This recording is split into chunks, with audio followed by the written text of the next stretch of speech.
Assalamualaikum warahmatullahi wabarakatuh. Bismillah walhamdulillah.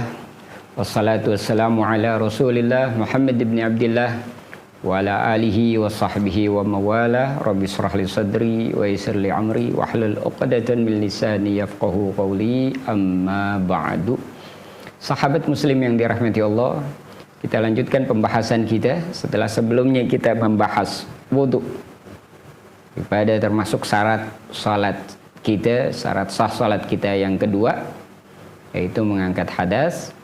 Maka wudu adalah mengangkat hadas kecil, dan di antara hadas itu adalah batalnya wudu itu adalah hadas kecil. Kita lanjutkan dengan hal-hal yang membatalkan wudu.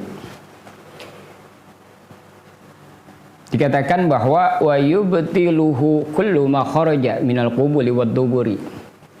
Membatalkan wudu setiap apa-apa yang keluar daripada kubul, yaitu kemaluan kita atau pembuangan depan kita, wad duburi, dan pembuangan belakang kita. Setiap yang keluar dari keduanya itu membatalkan wudu.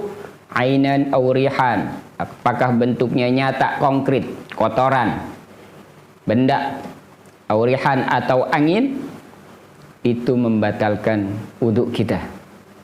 Ya, berarti ketika keluarnya sesuatu dari dua pembuangan itu membuat kita memiliki hadas. Salat kita tidak sah apabila wudhu kita batal atau kita memiliki hadas kecil tersebut.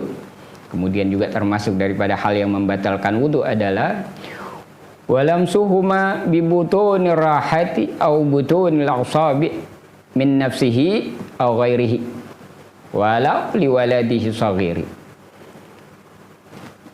Yang membatalkan wudu lainnya adalah menyentuh keduanya, menyentuh kubul dan dubur tadi, kemaluan kita, pembuangan depan atau pembuangan belakang, disentuh oleh kita bibutuni rahati, dengan bagian perut telapak tangan kita. Mana perut telapak tangan kita? Bagian dalam daripada telapak tangan kita. Nah, ini adalah yang disebut butuni rahati. Bagian ini. Au butunil asabi, atau bagian perut jari-jari kita ini. Sehingga apabila tersentuhnya oleh bagian-bagian ini, bagian dalam daripada telapak tangan kita atau bagian dalam bagian perut daripada jari-jari kita, itu membatalkan wudhu kita apabila ini menyentuh tadi dia kemaluan kita, kubul kita atau dubur kita, pembuangan belakang kita. Sehingga kalau tersentuhnya oleh punggung telapak tangan kita atau siku atau bagian selain daripada perut telapak tangan kita, itu tidak membatalkan. Apabila kita menyentuhnya, tersentuh ya, dengan punggung telapak tangan kita, punggung jari-jari kita, atau bagian lainnya selain daripada perut telapak tangan dan perut jari-jari kita ini, maka itu tidak membatalkan. Tapi apabila tersentuhnya oleh bagian ini, perut telapak tangan dan perut jari-jari kita, itu yang membatalkan wudhu kita apabila menyentuh kepada kubul dan dubur kita.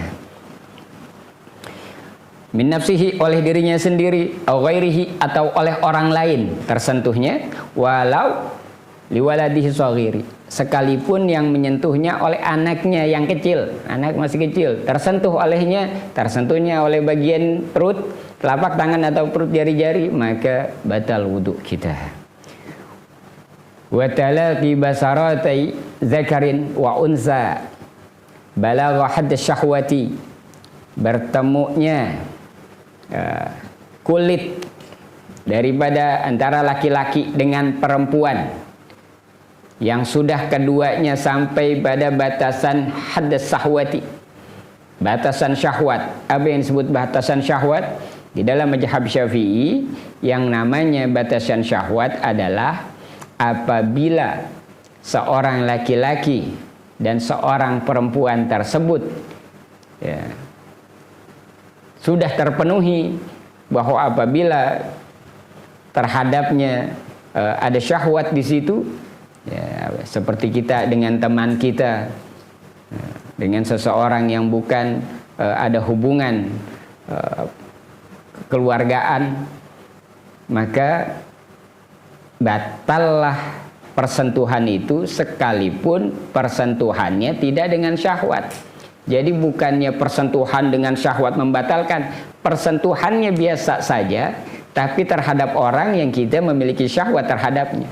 Sekalipun orang tersebut seandainya, ya, kita laki-laki, ada seorang perempuan sekalipun dia belum balik, masih tersebut anak-anak tapi badannya besar, yang apabila kita memandangnya terhadap dia kita memiliki syahwat, sekalipun dia belum balik tapi karena besar badannya dan sudah memenuhi unsur syahwat pada keadaan tertentu, itu tetap membatalkan pertemuan dua kulit tersebut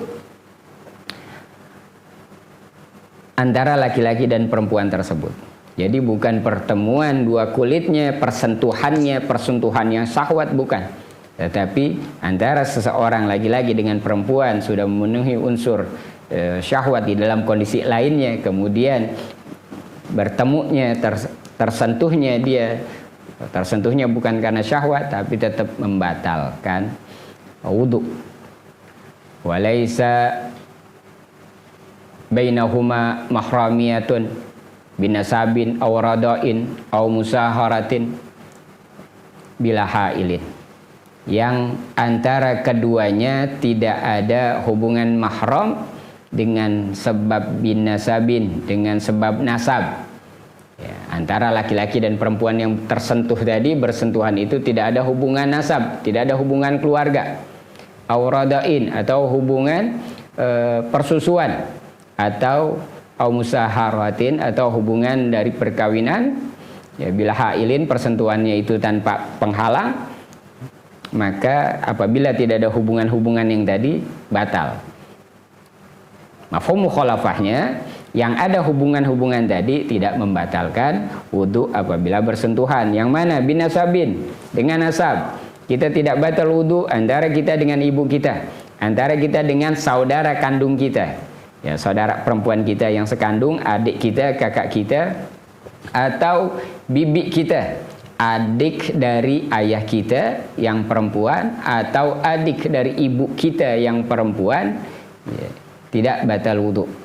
Ya, dengan catatan yang bibi kita itu adalah yang perempuan daripada adik ayah kita atau perempuan dari ibu kita. Tetapi bibi yang istrinya paman kita itu tetap batal karena kita tidak ada hubungan nasab. Ya, jadi yang disebut kita tidak batal bersentuhan, bersalaman, cium tangan dengan bibi kita adalah bibi kita yang adiknya bapak kita, atau bibi yang adiknya ibu kita, atau uwak kita, kakak perempuan ayah kita, kakak perempuan ibu kita. Tidak batal wudhu kita bersentuhan dengan mereka. Tapi kalau istri dari paman kita, ya, paman kita adalah adiknya bapak adalah laki-laki, kemudian istrinya kita sebut bibi, maka bibi yang ini batal wudhu kita apabila bersentuhan dengannya. Kita punya kakak daripada ayah atau ibu kita laki-laki, kakaknya kita sebut kemudian punya istri yang kita juga sebut istrinya kita sama seperti istrinya paman kita, itu batal wudhu kita apabila bersentuhan dengan mereka. Itu binasabin. Au rada'in, atau hubungan persusuan. Kita memiliki ibu susu yang menyusui kita waktu kita kecil, waktu kita usia disusui. Ada orang lain yang tidak punya hubungan darah dengan kita tetapi menyusui kita sehingga menjadi ibu susu kita, maka terhadap ibu susu kita tidak batal wudu. Sebagaimana juga dengan tidak batalnya wudu, kita tidak boleh menikah dengan ibu susu kita. Kita juga tidak batal wudu dengan anak perempuan daripada ibu susu kita, atau kalau kita perempuan maka anak laki-laki daripada ibu susu kita, itu juga tidak membatalkan wudu kita bersentuhan dengannya. Dan itu juga tidak boleh kita menikahi dengan anak daripada ibu susuan kita karena tidak batal wudu persentuhannya. Au musaharatin, atau juga karena hubungan perkawinan kita dengan mertua kita, kita dengan ibu mertua kita apabila kita laki-laki, atau apabila kita perempuan dengan ayah mertua kita, tidak batal wudu karena antara kita dengan mertua kita selamanya terikat karena perkawinan menjadi orang tua kita juga yang tidak membatalkan wudu. Artinya juga kita tidak bisa menikah dengan ayah daripada pasangan kita, mertua kita, atau ibu daripada pasangan kita, ibu mertua kita. Bila hailin yang persentuhannya tadi dengan orang yang selain daripada punya hubungan-hubungan yang tidak membatalkan, persentuhan itu tanpa penghalang, artinya langsung kulit bertemu kulit, membatalkan wudu kepada orang-orang selain yang punya hubungan tadi, hubungan darah, hubungan binasab dengan keluarga, hubungan persusuan, hubungan mertua karena pernikahan, ini tidak membatalkan. Selain itu terhadap teman, terhadap orang lain yang tidak masuk ke dalam bagian itu, maka itu membatalkan. Ya, dengan istri batal. Kita dengan mertua tidak batal, tapi dengan istri batal. Kenapa? Karena istri kita boleh kita nikahi. Ya, yang tidak membatalkan adalah yang tidak boleh kita nikahi. Kemudian selanjutnya juga membatalkan wudu adalah zawalul aqli, hilangnya akal. Yang mana hilangnya akal? Hilangnya akal gila. Ya, orang pada sampai taraf tertentu sampai kepada hilang akalnya, gila atau pingsan, hilang akal, tertidur hilang akal. Ya. Illa man nama qa'idan mumakkinan, kecuali tidurnya yang dia duduk dalam keadaan duduk mumakkin, halaqatu duburihi wa ma haulaha, yang dia duduk mumakkinan tetap, ya, dan terjaga lingkaran daripada duburnya dipastikan menempel pada tempat duduknya, tidak goyang, tidak bangun, tidak bergeser. Orang yang duduk tidurnya dalam keadaan duduk dengan duduk yang mumakkin, yang bagian duburnya, pembuangan belakang itu menempel, terjaga kokoh pada tempat duduknya, tidak bergeser, maka wuduknya tidak batal untuk orang yang duduk mumakkin tersebut, qa'idan mumakkinan. Misalnya kita sering saksikan ketika kita sholat Jumat, di antara jamaah ada yang tertidur ketika mendengarkan khatib khutbah. Apabila dia duduknya mumakkin, tetap pada tempat duduknya, tidak terangkat, tidak bergeser daripada lingkaran duburnya dari tempat duduknya dia, walaupun dia tertidur, maka tidur yang nama qa'idan mumakkinan, tidur yang tetap dalam keadaan mumakkin kokoh itu tidak membatalkan wuduknya. Sehingga ketika dia terbangun melanjutkan mendengarkan khutbah Jumat misalnya, sampai pada akhir bagian khutbah kemudian didirikan sholat, dia tidak batal wudhu, bisa langsung mendirikan sholat. Tetapi apabila bagian pantatnya, lingkaran daripada sekitar duburnya terangkat, ya, apakah dia jatuh ke depan atau ke samping sehingga terangkat pantatnya, tempat duduknya, maka ketika tidurnya demikian sampai rubuh, itu batal wudhunya karena mencederai daripada tidur nama qa'idan mumakkinannya, tercederai di situ. Saat itu batal wudhu dia karena tidur yang tidak lagi duduk mumakkin, maka batal wudhunya. Dia harus berwudhu apabila dia mau melaksanakan sholat. Hal-hal yang membatalkan wudhu ini kita penting ketahui sehingga kita bisa menjaga kondisi wudhu kita, dan itu adalah bagian daripada yang membatalkan wudhu. Berarti kita memiliki hadas kecil, kita angkat hadas kecil kita ketika kita batal dari wudhu kita, yaitu dengan berwudhu. Sahabat muslim yang dirahmati Allah, ini adalah bagian yang membatalkan wudhu. Mudah-mudahan sama-sama kita pahami secara teliti daripada bagian-bagiannya, dan kita jaga itu jangan sampai terjadi di dalam keadaan wudhu kita, agar kita bisa tetap melanjutkan melakukan ibadah kita, sholat kita.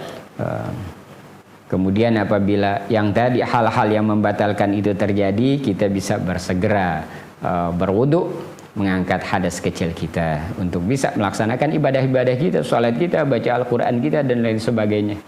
Alafu minkum, Mohon dibukakan pintu maaf yang sebesar-besarnya.